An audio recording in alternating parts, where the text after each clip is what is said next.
Hello and welcome to Azariah's Studio. My name is Sarah. I am the artist and designer behind Azariah's Studio. I'm going to demonstrate how to do a Nupp. A Nupp is an Estonian stitch that cannot be done by a machine. So this was a way that they were using to prove that their shawls were hand knit. You want to make this swatch to follow along. And just follow these instructions.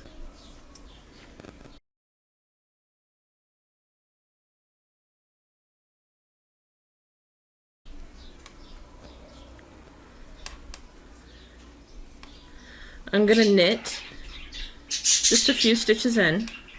Oh, that's good. If you want to know, it's 6. And now I'm going to put a Nupp into this stitch right here. A Nupp consists of a series of loops. 5, 7, 9, 11. I prefer 7. 5 is a good place to start. 11s are large and they're more difficult to work because there's more loops involved and will take more practice. You do have to have an odd number of loops. Insert the needle into the next stitch as if to knit. Knit the stitch. Leave this stitch on the needle.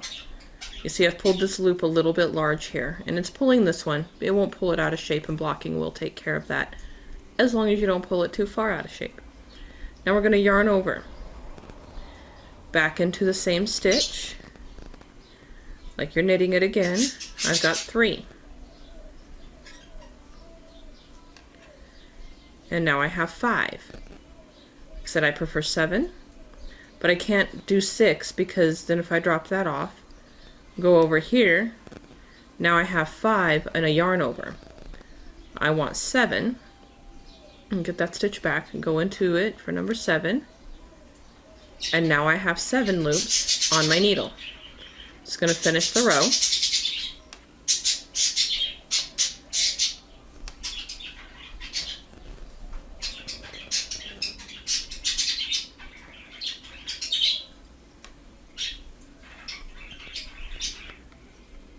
My Nupp is there. Nupps are special because for a lot of reasons, but one of the reasons is they get closed or finished on the following row or round. No matter what stitch you're doing, if you're working Nupps and garter stitch or stockinette, you're always going to purl them together. Just work the return row until you get to the Nupp loops.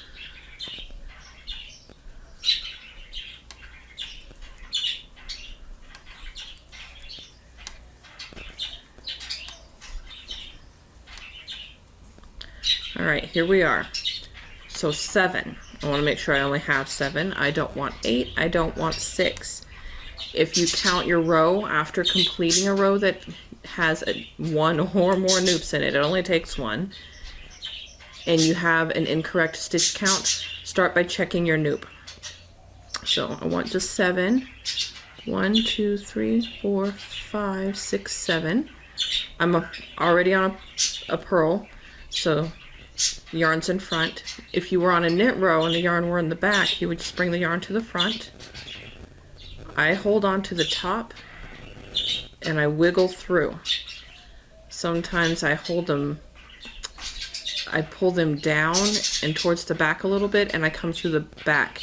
It depends on the yarn that I'm working with and what experience I have had with the Nupps on the previously. So wiggle in, either from the front or the back. It doesn't matter. You end up in the same area because you can shift the needle from the back to the front. Yarn around and pull through all 7, 5, whatever you have of those stitches and make them into one stitch. And then finish your row.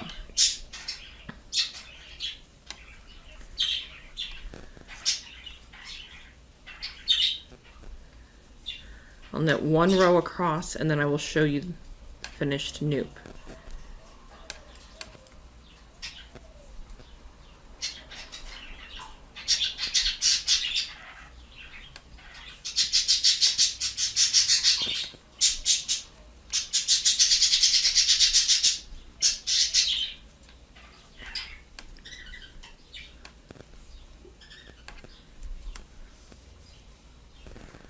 Alright, and there's my finished Nupp. Nice and big. Don't worry if it looks like it's going onto the back side. Blocking will pull it to the front. You can use them to write words, to draw pictures, as accents. Now I'm going to show you how to tell if your Nupp ate too many stitches. Let me get back. Or didn't eat enough stitches. What that will look like. I'm going to show you from the front because that is most likely where you will find it.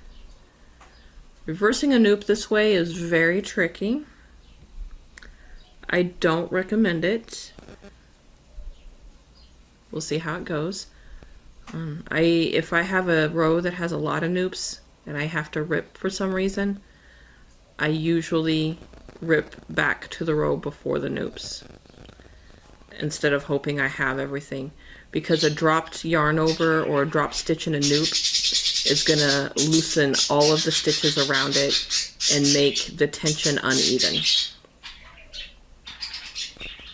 All right, save these two here.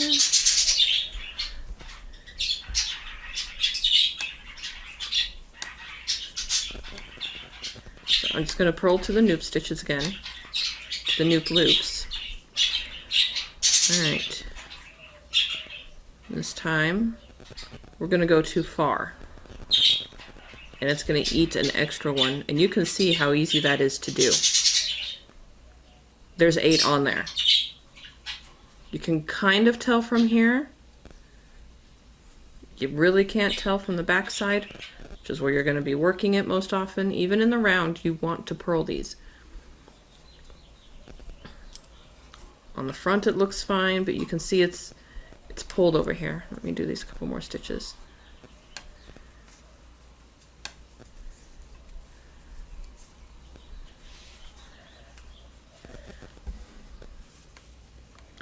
It looks normal till I'm working along and I find out that my stitch count isn't correct. So yeah, if I knew I had 4 here before but now I only have 3, then I know the Nupp ate it. Right? If you miss one, missing one is a little bit quicker to spot. Let's see if I can do this. There you go. Okay. So there's the extra. We're going to miss this one. You don't always miss one of the ones on the edge. Sometimes the loop in the middle can fall out, and like I said, that will mess with the tension of everything. But sometimes what happens is you're just working along and you do this one first and go, oh, my Nupp, and then you do your Nupp, not even realizing you've already worked the first loop off as its own stitch.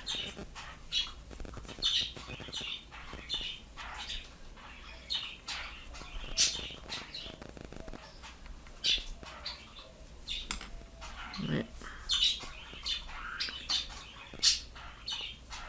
It's a little bit smaller, but again, nothing obvious until you go to count your stitches and you can tell, oh, wait a minute, there's a little something extra here. You're not going to notice it immediately.